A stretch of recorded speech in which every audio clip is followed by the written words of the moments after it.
Bonjour à tous, nouveau rapport de bataille contre du COS. Et oui, encore, décidément, il y a beaucoup de jeux COS et SCE. J'ai l'impression de faire que ça en ce moment. Alors là, liste avec les figurines que le joueur a, voilà. Donc il a acheté de l'humain, il joue du full humain. Il est parfaitement conscient que c'est pas forcément les entrées les plus fortes du Battle Tome, parce que les elfes et les nains paraissent quand même au-dessus, mais c'est pas grave, voilà, il joue ses figurines et il essaye de faire du mieux qu'il peut avec ses figurines, voir jusqu'où il peut scorer avec ça. Et voilà, on va essayer de voir s'il y a eu des erreurs de commises, comment il aurait pu faire éventuellement pour scorer plus, voire même pour gagner la partie. Et je pense que c'était faisable, parce que moi, le match-up tir, ça peut être compliqué pour moi.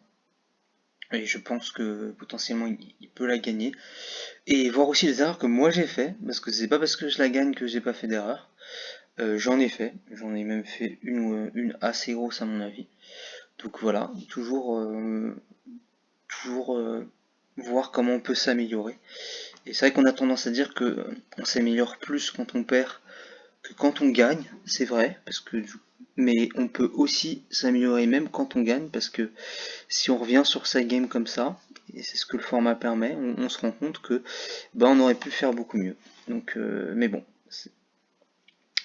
globalement, c'est vrai qu'en général, on apprend plus quand on perd. Donc là, ce qu'on peut dire au niveau du déploiement, alors lui, il a plus de pauses que moi. J'en ai 3, il en a 5, je crois, parce que de toute façon, COS, il faut beaucoup de pauses parce qu'il faut beaucoup de héros, tout repose là-dessus.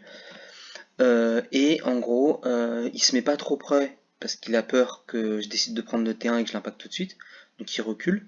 Le problème, c'est que du coup, il va partir sur un take de flank alors que là, il est très loin. Il va passer son sort de charge à 3d6, mais ça reste même très très très loin s'il veut aller chercher là-bas.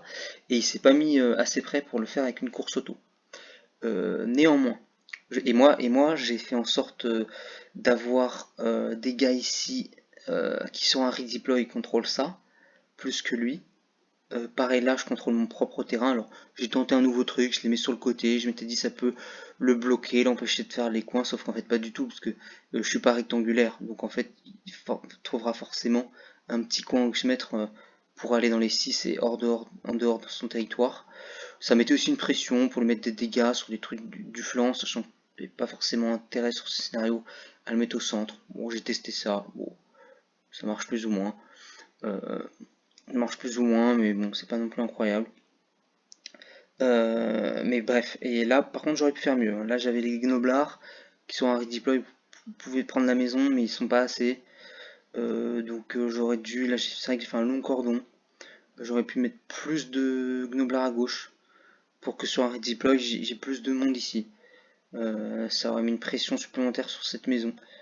Euh, mais bon, après, est-ce qu'il avait vraiment envie de se rapprocher de cette maison? C'est pas sûr non plus, parce que là, et c'est là la réflexion en fait. Moi je pense, alors jusqu'à présent, j'ai jamais vraiment joué d'armée de tir. Un petit peu en gloom, parce que j'ai joué 40 shootas, mais c'était pas une armée de tir pour autant. C'était juste 40 shootas, tiré en 4-5.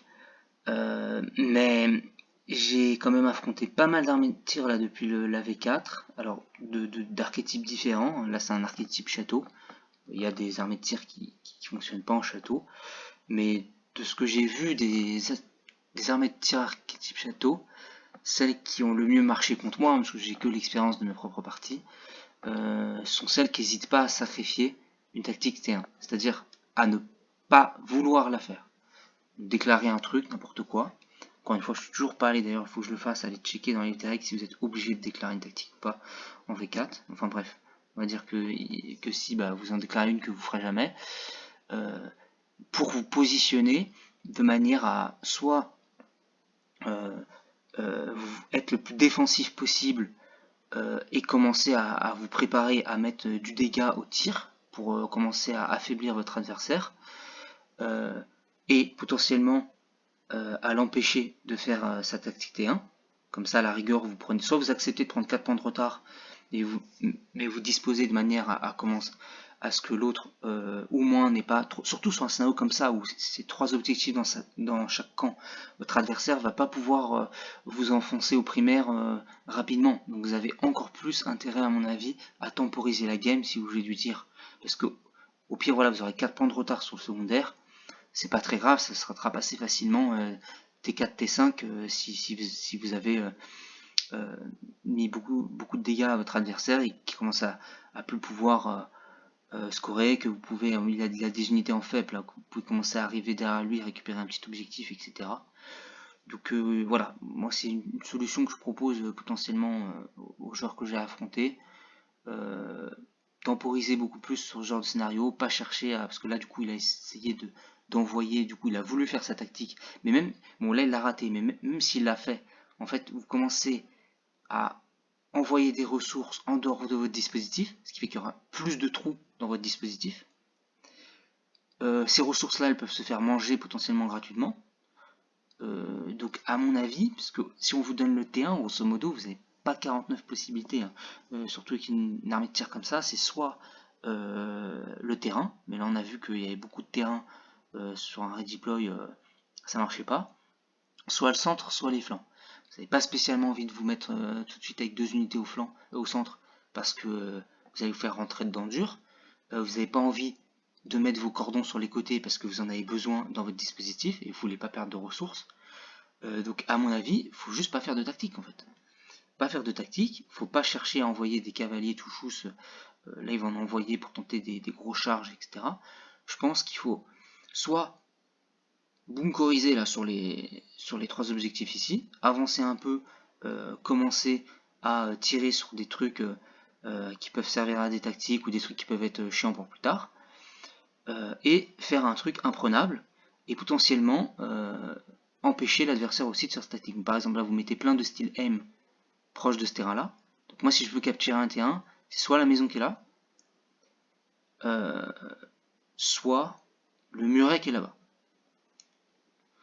Donc vous pouvez très bien empêcher d'avoir soit la maison soit le muret, mettre des wildcorps ici pour faire un covering fire sur ce qui va arriver faire les flancs ici, donc en gros l'autre ne pourra pas le faire avec des chiens par exemple, il va être obligé d'envoyer une grosse unité, donc ça fait déjà une unité qui part sur un flanc et donc qui vous met pas la pression, et même éventuellement en plus en contre-charge, là-bas bien en retrait des cavaliers, de manière à ce que l'adversaire s'il sort de son territoire, il soit à portée de contre-charge. Donc là pour y aller potentiellement il va falloir courir, c'est vrai que moi je peux avoir course et charge, alors ça c'est un boucher, hein, c'est pas un tyran. Et les dégâts c'est parce que à chaque tour il va me mettre sa prière de Zenestra, qui va tuer assez rapidement mes 2 sorciers, ce qui est très embêtant. Mais voilà, il a d'autant plus intérêt à temporiser, c'est-à-dire qu'il temporise, il met des BM à chaque tour à mes sorciers, il commence à me tirer dessus, et voilà, il reste tranquille et il joue late game. Je pense que c'est ce qu'il aurait fallu faire. Mais bon, du coup, là, il a voulu faire sa tactique, il a avancé les Wildcorp, il a avancé les cavaliers là-bas qui ne pouvaient pas se mettre à 6 avec même une course à 6, parce qu'il était trop loin. Donc il va aller là-bas et tenter une charge à 18, parce qu'en gros, il était à 16, redeploy, il va être à 18. Donc il va rater sa tactique, il va se retrouver avec des cavaliers au milieu de la pampa là-bas, et au milieu de la pampa ici. Parce que là, je n'ai pas mis la flèche, mais il va avancer avec ses cavaliers ici pour tenter une grosse charge là. Et il va mettre ses tirs sur le décor. Sachant que sur ce scénario, et là où je l'ai placé et dans le match-up, je suis pas sûr qu'il aurait servi à grand chose le décor. Il était plus là pour mettre une petite pression, mettre des dégâts sur le côté, mais voilà, ça aurait pas été décisif. S'il reste dans son truc là-bas, il n'a pas grand chose à craindre. Il vaut mieux tirer, à mon avis, sur les gloutons. Et globalement, genre, même quand il est bien placé, mon décor, souvent je suis content qu'on tire dessus en réalité. Parce que c'est 2 gloutons et demi qui meurent pas, quoi. Et je préfère quand même avoir mes 2 gloutons et demi. Alors bon, je suis content quand même si on lui tire pas dessus, parce qu'il va pouvoir faire des choses. Mais bon, quand l'adversaire a du tir, s'il tire sur mon décor, moi ça me va. Donc là, peut-être tirer sur les gloutons, mettre des wildcorps là-bas pour contre-tirer sur ce qui va faire le flanc si j'ai envie de le faire. Je ferai probablement autre chose, mais si jamais, pour me dissuader de le faire. Mettre ces gars-là en save à 2, ils résistent à 6 gloutons, donc à la rigueur on peut les mettre là aussi. soit en contre-charge, soit directement, de manière à ce que si j'aille en dehors des 22 pouces, je sois engagé avec eux. On peut réfléchir à des choses. Là, c'est un flanc où j'ai pas non plus tout de suite beaucoup de menaces. Il y a eux, mais si on se met là-bas, on est quand même plutôt safe. Et les cavaliers, on a envie de les garder aussi. Donc, autre option, en arrière du dispositif, pour avoir un peu comme la mécanique V3 finalement, le gameplay V3 des cavaliers COS, contre-charge, avoir strike first avec avoir la contre-charge du Marshal qui donne strike first. Donc vous mettez des cavaliers là, avec un chemin d'une manière ou d'une autre pour contre-charger avec le Marshal. Voilà, on peut faire des choses intéressantes pour vraiment consolider tout ce dispositif là. Là, la Jaws au milieu, bon ça fait plusieurs fois que je le dis, je vais me répéter parce que je pense que pour le coup, je vais être relativement assertif là-dessus, je pense que c'est pas une bonne idée. Parce que là vous tentez des charges à 9 qui vont pas de toute façon servir à grand chose. Et derrière, si vous ratez votre charge à 9, bah, c'est un tremplin pour l'adversaire. Si c'est pour mettre une grave tide qui bloque tout le chemin entre les deux maisons, pourquoi pas? Là je dis oui. Mais si c'est pour mettre autre chose, un soleil violet ou une Jaws qui bloque pas totalement le chemin et qui fait des tremplins de charge, là à mon avis faut pas le faire. Moi, vous voyez, moi j'ai fait une intervention magique, ma Jaws je l'ai pas mis là-bas,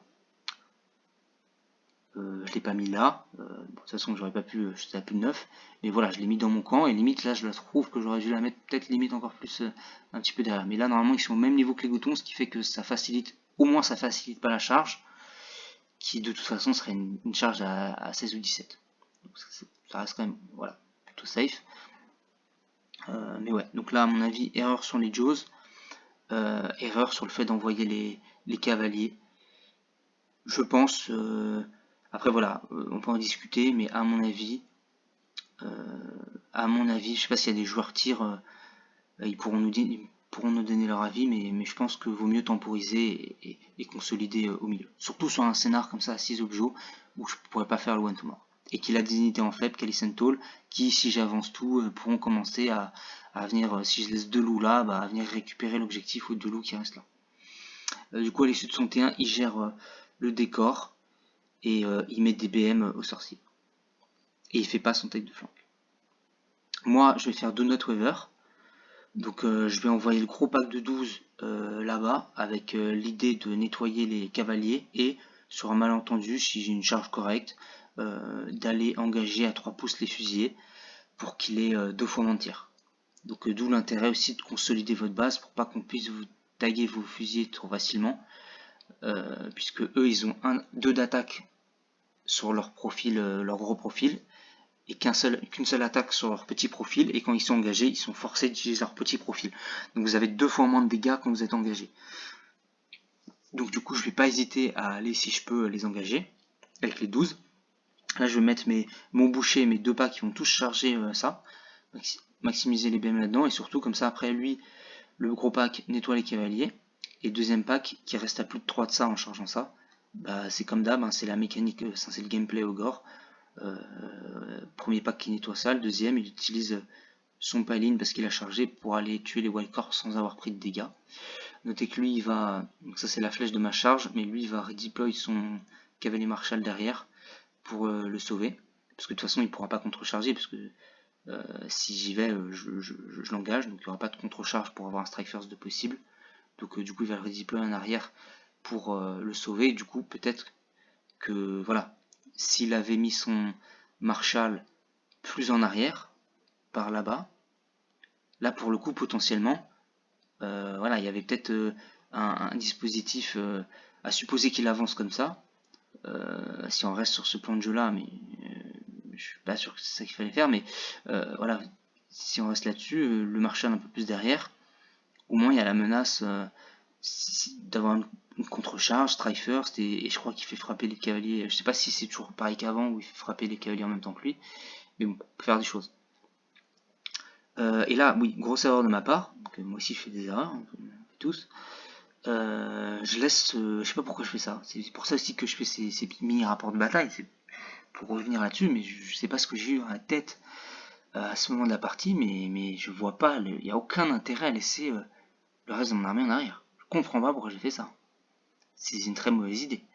parce que là j'envoie une pression énorme dans son dispositif, donc il va vouloir la gérer, et donc j'ai tout intérêt à avancer le reste de mon armée ici pour avoir une deuxième vague qui attaque. Surtout que, mettons, je fais pas une bonne charge, etc. J'arrive pas à engager eux. Donc ils peuvent tirer où ils veulent. Bah moi je serais lui, je tire quand même dans, dans ce cas-là, parce que c'est ce qui menace le plus, et quand bien même il tire sur ça, quand bien même, mettons, il tue le Stoner le tir, et alors il tue le Stoner le tir, super, j'ai 18 glotons dans son camp. Donc en fait, j'ai aucun intérêt à laisser ces gars-là, il faut que je m'expose, que j'aille au milieu, c'est pas grave. Si je les tape pas et qu'ils me tirent dessus, c'est pas grave. Peut-être éventuellement faire attention aux cavaliers qui sont là. Alors oui, là par contre l'erreur que j'ai fait c'est d'envoyer mes Jaws. Alors il y avait peut-être un truc à faire, on pouvait bloquer le chemin éventuellement. Alors il y avait des Stylem qui étaient là, je voulais charger les Stylem, potentiellement après slide sur les cavaliers, utiliser mon socle pour un peu l'empêcher de passer dans ce trou-là. Le problème c'est que mes Jaws vont pas survivre au combat, parce qu'en plus il y a une petite charge à 3. Je crois que ça suffisait pour que j'aille potentiellement engager tout de suite les chevaliers. Mais je crois que je l'ai pas fait parce que pour le faire claquer 2 PC de la contre-charge, le problème c'est que s'il charge il gagne plus un dégât, du coup j'ai augmenté ses chances de me les tuer. Du coup je sais pas, soit il aurait fallu que je l'envoie pas, que je la garde avec le reste d'armée par là-bas. Alors il aurait quand même fallu que je laisse parce qu'il y a Calisento l'Enfep, 6 gloutons ici, éventuellement des gloutons là, le Stonelord en avant, là les Gnoblards qui protègent ici, les loups ici, ou alors non, les loups qui anti-fep par là-bas. Après j'aime bien toujours les avoir au cas où si je joue un dèche de tactique à 10 de ça. Mais en tout cas j'aurais pu avancer mon dispositif ici, en étant relativement éloigné des cavaliers. Je pense pas qu'il soit à portée de son sorcier là, il a son sorcier. Je suis pas sûr qu'il soit à 12 pour récupérer la charge à 3d6. Du coup j'aurais peut-être pu m'avancer avec plus de choses. Au moins 6 gloutons et un stonard minimum. Peut-être à la rigueur je laisse 6 gloutons sur l'objet. Et les Jaws. Ou alors fallait peut-être que j'envoie les Jaws directement chargés d'un cavalier pour qu'il n'ait pas des guides. Je sais pas. Peut-être des avis à recueillir là-dessus, mais peut-être pas hyper bien joué là les Jaws. Et là c'est sûr c'est pas bien joué le reste de l'armée ici. Par contre là voilà, là je vais rentrer fort dans le dispositif. Donc je vais faire mon Donut Weaver. Et je vais laver du coup le pack de cavaliers là, plus les wildcards. Et je vais réussir à engager les fusiliers. Donc là je divise par 2 sa létalité au tir. On commence à être bien. Les Jaws meurent, mais c'est pas un problème pour la tactique, c'est pas une unité. Donc on est bon. Ensuite, donc ça c'est à l'issue de mon tour 1, donc les unités qui sont mortes. Ensuite, je crois qu'il y a un petit powerful anecdotique. T2, il va faire Tech d'Irlande sur ce qui est là-bas. Il va avancer ses Stylem. Pareil, toujours dans l'idée de tempo, je pense que c'est pas une bonne idée. Faut les laisser au fond là-bas, parce que là, pareil, ça m'aide à aller chercher l'objectif plus vite. Parce que je suis moins loin, je peux charger, là il y a un trou ici, je peux me glisser là, mettre un socle. C'est ce qui va se passer plus tard. Donc voilà, il avance. Voilà, il m'aide à rentrer là-dedans, alors que là, il est quand même, il faut quand même qu'il se défende contre tout ça. Et il va surtout, la grosse erreur, envoyer Calisento ici au milieu. Bah, charge à 9 sur des gnoblards, je sais pas quel est le plan de jeu là. Je sais pas quelle est sa tête. Mais là en fait il va me donner, il va compenser mon erreur, il va faire une erreur qui va compenser mon erreur. C'est-à-dire que moi j'étais trop en retrait pour l'impacter. Et là finalement il met des gars devant moi, ce qui fait que mon Stonehorn va pouvoir utiliser ça comme tremplin pour aller là-bas.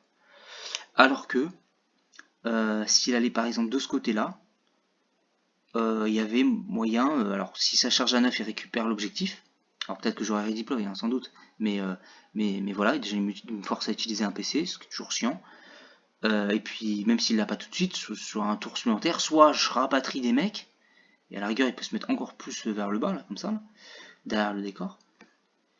Soit, et probablement que je vais pas rapatrier, hein, je vais aller là-bas, comme ça va compenser le fait qu'il est là. Mais du coup il récupère un objectif sur un ou deux tours dans le dos. Après il y a les gnoblards qui arrivent, mais il va probablement gagner au fur et à mesure. Peut-être je vais réussir à scorer un coup, mais au fur et à mesure lui il a des dégâts pas moi, et il va finir par gagner. Donc ça peut m'embêter, utiliser vraiment ça pour attendre, l'envoyer, pas forcément même le garder pour le T3, ou alors commencer une pression là, mais tranquille, dans un coin sur les loups. Pas au milieu ici. Donc avancer ces deux trucs là, pas sûr que ce soit une bonne idée. Donc là il va concentrer son tir ici, donc il va me faire mal, il va me rester plus que 3 gloutons. Si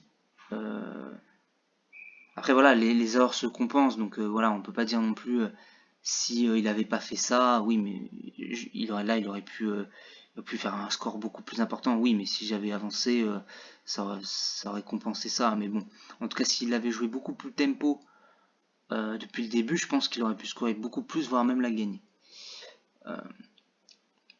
Mais là, du coup, il va faire sa tactique, hein, bien sûr. Là, il n'y a pas vraiment moyen de l'en empêcher. Il va me tuer un certain nombre de gloutons, donc là, il m'en reste plus que 3 sur les 12. Il va envoyer ses Jaws. Là aussi, peut-être erreur de ma part. Au tour d'avant, j'avais moyen de désengager les Jaws. J'ai volontairement, je les ai laissés à plus de 3. Sauf qu'en fait, ça passe dégâts 2 quand ça charge. Donc en fait, les engager tout de suite, ça lui fait une phase de close en plus. Sauf qu'en 2 phases de close dégâts 1, il fait la même chose qu'en dégâts 2. En revanche, ce qui change, c'est qu'il ne met pas dégâts d'impact. Donc du coup, si je l'avais engagé là, j'aurais économisé les dégâts d'impact. Ce qui est toujours 1 ou 2 PV, voire 3, enfin, et même s'il fait un craquage, il peut spike. Donc là, j'aurais pu mieux jouer. Là, j'aurais dû pas. Je pense que globalement, quand on peut engager des Jaws, faut les engager. Parce que vaut mieux prendre 2 phases de close à dégâts 1 que une en dégâts 2 plus les dégâts d'impact. Donc là, j'aurais dû les engager. Je pense que c'est un peu une règle générique à mon avis. Si on peut engager des Jaws, à mon avis, il vaut mieux le faire. En tout cas, quand c'est la grosse mêlée comme ça. Et que de toute façon, on va rester engagé avec plein de trucs. Voilà, donc ensuite, Tech d'Arland validé. Moi, faire un Tech d'Arland aussi sur la maison. Là, je peux ramener beaucoup de scoring. Je peux ramener le mammouth, soit devant, soit derrière si j'arrive à faire mon tremplin. Je peux ramener les 6 gloutons ici, qui peuvent compter par 2, voire par 3 par tête. Donc là, comme je me disais, comme il avance ses stylem, bah, c'est plus facile pour moi de rentrer et éventuellement utiliser ma charge pour aller chercher l'objet là-bas. Là, je vais ramener mes 6 qui ont plus course et charge parce que le boucher est mort. Et je vais continuer à envoyer des trucs dans son dispositif. Je vais taguer le canon qui pourra plus tirer et frapper le reste. Donc je vais frapper un sorcier là. Lui, il va réussir son il va faire une toute petite charge, je crois qu'il charge à 3-4. Mais par contre, il va faire une très bonne charge monstrueuse qui va compenser. Finalement, il a une bonne projection. Il va arriver à rentrer dans le dispositif, tuer beaucoup de fusillés, tuer le sorcier. Donc là, il aura plus de sorciers sur la table. Il va plus lui rester beaucoup de fusillés, 3-4, pas plus. Derrière, il lui restera Callison Toll. Je vais mettre aucune attaque là-dedans. Je vais me retrouver par là. J'ai pas suffisamment pour les désengager sur ma fureur monstrueuse. Donc je reste engagé avec les compagnons qui vont mettre 6 de dégâts. Et je clean ça. Donc là, à l'issue de mon tour, là, je commence à faire beaucoup de dégâts. Donc là, ça devient compliqué pour lui. Et j'ai claqué un powerful dessus. Mais finalement, je n'ai pas décidé de me barrer. J'aurais pu me barrer par là-bas ou ailleurs, faire un ralliement pour me soigner. Mais en fait, l'idée, c'était de dire, je vais gêner son Size Center. Je vais gêner son Size Center parce que j'ai pris 6, ok, mais j'ai 15 PV, j'ignore un par tour. C'est pas sûr du tout qu'avec les 3 fusils qui dirait Senestra et Callison Tool, il arrive à me tuer. Donc du coup, je lui gêne son Size Center. Parce qu'il il va douter. D'ailleurs, il va pas prendre ça parce qu'en fait, voilà, sur un malentendu, il me reste un PV. Je suis engagé avec ces gars et donc il rate sa tactique. Et à ce stade-là, je m'en fous complètement en fait s'il meurt. Non, c'est pas grave, il a fait son taf. Derrière, je vais pas en avoir besoin pour le reste de la partie. Donc s'il meurt, c'est pas dramatique. Par contre, s'il survit, potentiellement, il perd 4 points s'il prend cette tactique-là. Du coup, il va partir sur Slay de Tyran. Il reste qu'un PV à mon sorcier. Donc là, soit il passe sa prière et il meurt tout de suite. C'est ce qui va se passer. Soit il envoie ces deux gars-là qui sont pas engagés. Il tire dessus avec le pistolet ou il les charge. Enfin, c'est fiable à 100%. Il va réussir d'une manière ou d'une autre à tuer ce boucher-là. Donc tactique validée. Et par contre, ouais, là où il aurait pu faire peut-être un peu mieux, c'est que je sais pas pourquoi il se focus sur ça. Vu qu'il peut pas faire, vu qu'il prend pas Size the Center. Et qu'au tour prochain, ça va être à moi de jouer. Et je vais venir avec tous mes gloutons. Il aura plus Size the Center. C'est fini. Donc, est-ce que à ce stade de la partie, c'est intéressant de tuer le Stoneworm? Je suis pas sûr. Je pense que là, il est à un stade où il faut qu'il gratte le moindre point qu'il peut. Et donc, maximiser les chances de récupérer les 2 points de primaire qui sont là-bas en activant les cavaliers d'abord. Parce qu'il va venir avec ses cavaliers ici, chargés. Mais comme il veut vraiment, il se met en tête de tuer le Stonehorn, il va commencer à activer dégâts sur le stun lord, ceux qu'il a buffé avec l'ordre de puissance d'attaque, avant que je les frappe, parce que c'est eux qui font plus de dégâts. Mais du coup, comme il va les activer, après je vais activer les autres, enfin je vais l'activer sur les autres, mais enfin bref. Je pense qu'il aurait mieux fallu, en fait on s'en fout là, à ce stade du stun lord, à mon avis, il valait mieux activer les cavaliers d'abord, pour qu'ils frappent à 5, qu'ils augmentent leur chance de récupérer l'objectif, parce que du coup là je vais activer les gloutons sur les cavaliers, je vais en sortir 2, il ne restera que 3 cavaliers, donc l'objectif il va rester à moi. Il va rester à moi. Et donc là, bon, la mêlée continue. Là, j'ai merdé aussi sur mon séquencement. J'ai activé les 6 d'abord, j'ai tout mis dans les stylèmes. Je sais pas, ma réflexion c'était de me dire, bah, de toute façon, le canon, on s'en fout, il est engagé, ça servait à plus à rien, sauf que j'ai pas pensé au fait que moi aussi je serais engagé avec lui, et donc je serais bloqué.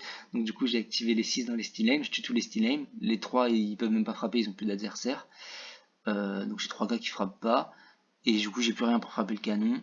Donc j'ai mes. Ils sont 2 je crois, les marrons.